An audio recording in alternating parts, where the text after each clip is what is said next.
அனைவருக்கும் வணக்கம். இன்னைக்கான அரசியல் அப்டேட்டில் நம்ம பார்க்க போகிற ரொம்ப முக்கியமான ஒரு பயனுள்ள அரசியல் அப்டேட் என்ன அப்படின்னு பார்த்தீங்கன்னா, ஈரான் மீது தாக்குதல் நடத்த ரெடி ஆகிட்டு இருக்காங்க அமெரிக்கா அப்படின்னு நாங்கள் சொல்லணும். அது மட்டும் இல்லாமல் பெய்ட்ரூட்டில் தூதரக அதிகாரிகள் அவசரமாக வெளியேற்றப்பட்டும் இருக்காங்க. இது தொடர்பாக பல்வேறு தகவல்கள் தற்போது வெளியாகி உலகளாவிய மக்கள் மத்தியில் பெரும் பரபரப்பை ஏற்படுத்தி வந்துட்டுருக்குங்க. இது குறித்த முழுமையான தகவலோடு இன்னும் பரபரப்பான அரசியல் அப்டேட்ஸ் தொடர்ந்து நீங்க தெரிந்த பலன் பெற வீடியோவை ஸ்கிப் பண்ணாம கடைசி வரைக்கும் பாருங்க. வீடியோக்குள்ள போகிறதுக்கு முன்னாடி இது வரைக்கும் நீங்க நம்ம சேனலை சப்ஸ்கிரைப் பண்ணல அப்படின்னா உடனே சப்ஸ்கிரைப் பண்ணிக்கோங்க. அப்படியே பக்கத்தில் இருக்கக்கூடிய நோட்டிஃபிகேஷனுக்கான பில் பட்டனையும் பிரஸ் பண்ணிக்கோங்க. சரி நேர்களே, வாங்க வீடியோக்குள்ள போகலாம். ஈரான் மீது அமெரிக்கா எந்த நேரமும் தாக்குதல் நடத்தலாம் அப்படின்ற அச்சம் ஏற்பட்டிருக்கக்கூடிய நிலையில லெபனான் தலைநகர் பெய்ட்ரூட்ல இருக்கக்கூடிய அமெரிக்கா தூதரகத்துல இருந்து பணியாளர்களை அமெரிக்கா வெளியேற்றியும் இருக்காங்க. அத்தியாவசிய பணியில இல்லாதவர்களை பணியாளர்களை அமெரிக்கான் விமானம் மூலமா அழைத்து சென்றிருக்கிறது. ஈரான் அமெரிக்கா இடையில போர் பதற்றம் உச்சகட்டத்தை எட்டியும் இருக்கிறது. அமெரிக்காவுக்கும் ஈரானுக்கும் இடையேயான மோதல் கடந்த சில மாதங்களாகவே அதிகரித்து வந்துட்டுருக்குங்க. ஈரான்ல விலைவாசி உயர்வு, பணவீக்கம் உள்ளிட்டவைகளுக்கு எதிர்ப்பு தெரிவித்து மக்கள் போராட்டத்திலையும் குதித்திருக்காங்க. ஈரானின் உச்ச தலைவர் கமேனிக்கு எதிராக வீதிகளில் இறங்கி மக்கள் போராடிய நிலையில் போராட்டக்காரர்கள் மீது அடக்குமுறை கட்டவிழ்த்து விடப்பட்டதாக அமெரிக்கா குற்றம் சாட்டியிருந்தது. இந்த போராட்டங்களை அமெரிக்கா தூண்டிவிடுவதாக ஈரான் குற்றம் சாட்டியிருந்தாங்க. அதே போல அணுசக்தி விவகாரத்திலையும் ஈரானை அமெரிக்கா கடுமையாகவே எச்சரித்தும் வந்துட்டுருக்குங்க. ஈரான் அணு ஆயுதம் தயாரிப்பதை நிறுத்திவிட்டு அமெரிக்காவுடன் ஒப்பந்தம் செய்ய வேண்டும் அப்படின்னு அமெரிக்கா அதிபர் டொனால்ட் ட்ரம்ப் சொல்லி வந்துட்டு இருக்காரு. சீக்கிரமே ஒப்பந்தம் செய்யல அப்படின்னா ஈரான் மோசமான விளைவுகளை சந்திக்க நேரிடும் அப்படின்னு ட்ரம்ப் பகிரங்கமாகவே மிரட்டியும் இருந்தார். அதோடு நிறுத்தாம மத்திய கிழக்கை நோக்கி USS அப்ரஹாம் லிங்கன் உள்பட 2 பெரிய போர்க்கப்பல்களை அமெரிக்கா நகர்த்தி இருக்கிறது. அதே போல F-35 F-16 உள்பட பல போர் விமானங்களை மத்திய கிழக்கில் அமெரிக்கா குவித்து வந்துட்டுருக்காங்க. இதனால் ஈரான் மீது அமெரிக்கா எந்நேரமும் தாக்குதல் நடத்தலாம் அப்படின்ற அச்சம் ஏற்பட்டிருக்கிறது. அதே நேரத்தில் அமெரிக்காவுக்கு கடும் பதிலடி கொடுப்போம் அப்படின்னு ஈரானும் எச்சரிக்கை விடுத்திருக்காங்க. இத்தகைய பதற்றத்திற்கு நடுவே லெபனான் தலைநகர் பெய்ட்ரூட்டில் இருக்கக்கூடிய அமெரிக்க தூதரகத்தில் இருந்து பணியாளர்களை அமெரிக்கா வெளியேற்றியும் இருக்கிறது. அத்தியாவசிய பணியில இல்லாதவர்களை பணியாளர்களை அமெரிக்கா விமானம் மூலமாக அழைத்து சென்றிருக்கிறாங்க. முன்னெச்சரிக்கை நடவடிக்கையாக இந்த செயலில் அமெரிக்கா ஈடுபட்டிருக்கலாம் அப்படின்னு லெபனான் ஊடகங்கள் செய்தி வெளியிட்டிருக்கிறது. இது தொடர்பாக அமெரிக்க வெளியுறவுத்துறை என்ன சொல்லியிருக்காங்கன்னா, பெய்ட்ரூட்டில் இருக்கக்கூடிய அமெரிக்க தூதரகத்தில் இருந்து பணிபுரியும் அவசர தேவையற்ற அமெரிக்க அரசு பணியாளர்கள் மற்றும் தகுதி வாய்ந்த குடும்ப உறுப்பினர்கள் வெளியேற உத்தரவிட்டிருக்காங்க அப்படின்னு தெரிவிக்கப்பட்டிருந்தது. ஈரான் மீது அமெரிக்க தாக்குதல் நடத்தினா இஸ்ரேல் மீது ஹிஸ்புல்லா தாக்குதல் நடத்தலாம் அப்படின்னு சொல்லப்படும் நிலையில் இந்த நடவடிக்கையை அமெரிக்கா எடுத்திருக்காங்க. ஈரான் 10 முதல் 15 நாட்களுக்குள் ஒரு ஒப்பந்தத்தை மேற்கொள்ள வேண்டும். இல்லை அப்படிங்கிற பட்சத்தில் மோசமான நிகழ்வுகள் நடக்கும் அப்படின்னு ட்ரம்ப் எச்சரித்திருந்தார். இதற்கிடையில் வரக்கூடிய வியாழக்கிழமை ஈரான் அமெரிக்கா இடையிலான பேச்சுவார்த்தை நடைபெற இருக்கிறது. இந்த பேச்சுவார்த்தையின் போது அணுசக்தி திட்டம், யுரேனிய செறிவூட்டல் விவகாரம் தொடர்பாக பேச்சுவார்த்தை நடைபெறலாம் அப்படின்னு சொல்லப்படுகிறதுங்க.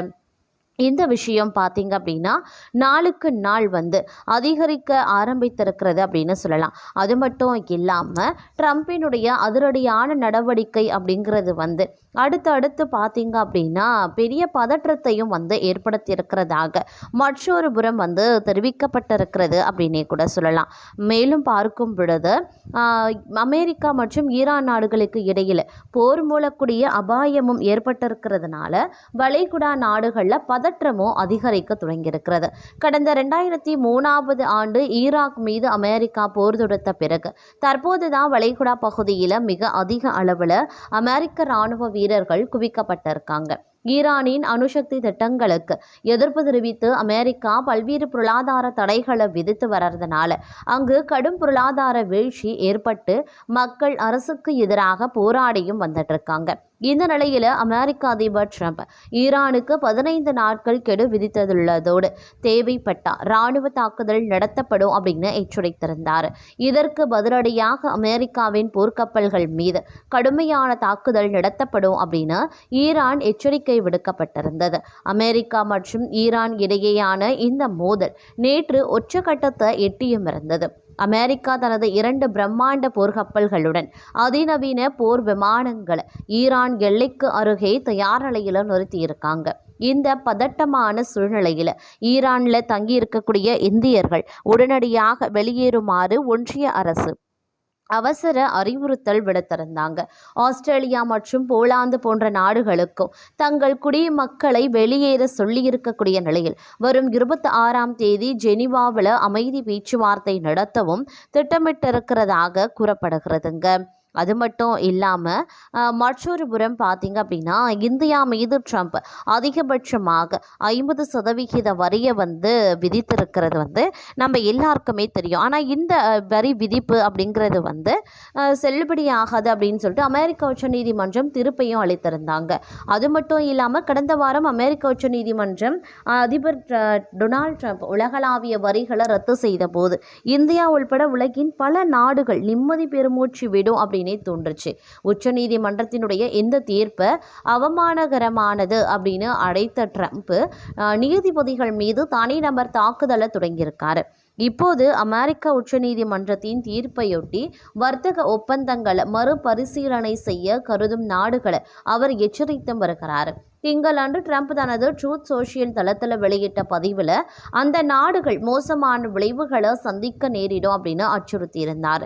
அந்த பதிவில் ஒரு அபத்தமான உச்சநீதிமன்ற தீர்ப்பின் போர்வையில் எங்களை ஏமாற்ற முயலும் எந்த ஒரு நாடும், குறிப்பாக பல ஆண்டுகளாக அல்லது பல சதாப்தங்களாக அமெரிக்காவை ஏமாற்றிய நாடுகள் இன்னும் அதிக வரிகளை எதிர்கொள்ள நேரிடும். தற்போது ஒப்புக்கொள்ளப்பட்ட வரிகளை விட அதன் விளைவுகள் மிகவும் மோசமானதாக இருக்கும் அப்படின்னு குறிப்பிட்டார்.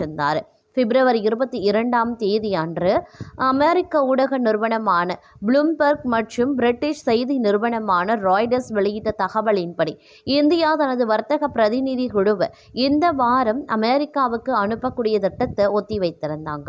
அமெரிக்க உச்சநீதிமன்றம் வரிகளை ரத்து செய்திருக்கிறதுனால நிச்சயமற்ற சூழல் நிலவுவதாகவும் இதை கருத்தில் கொண்டு இந்தியா அதை தள்ளி போட முடிவு செய்திருக்கிறதாகவும் ப்ளூம்பெர்க் மற்றும் ராய்டர்ஸ் கூறுகிறது. இரு நாடுகளின் அதிகாரிகளுக்கும் இடையேயான கலந்துரையாடல்களுக்கு பிறகு பயணத்தை ஒத்திவைக்க முடிவு எடுக்கப்பட்டது அப்படின்னு இந்திய வர்த்தக அமைச்சக வட்டாரம் தெரிவித்திருக்காங்க. பயணத்திற்கான புதிய தேதி எதுவும் நிர்ணயிக்கப்படவில்லை அப்படின்னு ராய்டர்ஸ் செய்தி வெளியிட்டிருந்தது. ராய்டர்ஸ் செய்தியின்படி இடைக்கால வர்த்தக ஒப்பந்தம் குறித்த பேச்சுவார்த்தைகளை இறுதி செய்வதற்காக அந்த தூதுக்குழு ஞாயிற்றுக்கிழமை புறப்படவிருந்தது.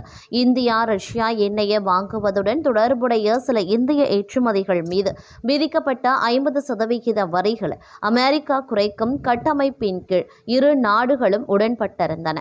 இதன் மூலமா அமெரிக்க வரிகள் 18% குறைக்கப்படவிருந்தது. அதே நேரத்தில் இந்தியா 5 ஆண்டுகளில் $500 பில்லியன் மதிப்பிலான அமெரிக்க பொருட்களை வாங்க ஒப்புக்கொண்டாங்க. கடந்த வாரம் வர்த்தக அமைச்சர் பியூஷ் கோயல் என்ன சொல்லியிருந்தாருன்னா, வாஷிங்டனுக்கு தூதுக்குழு மேற்கொள்ளும் பயணத்தின் போது நிலுவையில் இருக்கக்கூடிய சிக்கல்கள் தீர்க்கப்பட்டா இந்த இடைக்கால ஒப்பந்தம் ஏப்ரல் மாதத்தில் நடைமுறைக்கு வரக்கூடும் அப்படின்னு தெரிவித்திருந்தாங்க. அதிபர் ட்ரம்பின் புதிய அச்சுறுத்தல் இந்தியாவை நோக்கியும் இருக்கிறதாக மக்கள் கருதுறாங்க. ட்ரம்பின் ட்ரூத் சோஷியல் பதிவை எக்ஸ் தளத்தில் மறுபகிர்வு செய்த முன்னாள் இந்திய வெளியுறவு செயலாளர் கன்வல் சிபல் இந்தியாவுடனான ஒப்பந்த கட்டமைப்பு குறித்து உச்சநீதிமன்ற தீர்ப்பின் தாக்கம் பற்றி ஊடகவியலாளர் கேட்ட கேள்விக்கு பதிலளிக்கும் போது இந்தியாவை குறிப்பிடும் போது அவர் ஏமாற்றுதல் அப்படின்ற வார்த்தையை பயன்படுத்தினார். அவரது அகங்காரம் சார்ந்த சிந்தனை ஒரு தீவிரமான பிரச்சனையாகும் அப்படின்னு எழுதியிருந்தார். ட்ரம்பினுடைய பதிவு குறித்து அமெரிக்க வெளியுறவு மற்றும் வர்த்தகத்துறையின் முன்னாள் ஆலோசகர் யுவான் எக்ஸ் தளத்தில் பதிவிட்டிருந்தார். அதில் டொனால்ட் ரீகனை மேற்கோள் காட்டிய ஒன்டாரியோ தொலைக்காட்சி விளம்பரத்தை எதிர்த்ததற்காக கனடா மீதான வரிகளை உயர்த்துவதாக ட்ரம்ப் அச்சுறுத்தினார். ஒரு தொலைபேசி அழைப்பின் போது அந்நாட்டு அதிபரின் பேச்சு தோனி அவருக்கு பிடிக்கவில்லை அப்படிங்கிறதுனால சுவிட்சர்லாந்து மீது வரிகளை உயர்த்தியதாக ட்ரம்ப் கூறினார் என சொல்லியிருந்தாங்க. மேலும் யுவான் கடந்த வாரம் ட்ரம்ப் தனது சொந்த உச்சநீதிமன்றத்தில் வாதிட்ட அதே சட்டப்பிரிவை பயன்படுத்தி 24 மணி நேரத்திற்கும் குறைவான காலத்திற்குள் வரி உயர்வு 10% இருந்து 15% அறிவித்திருந்தார்.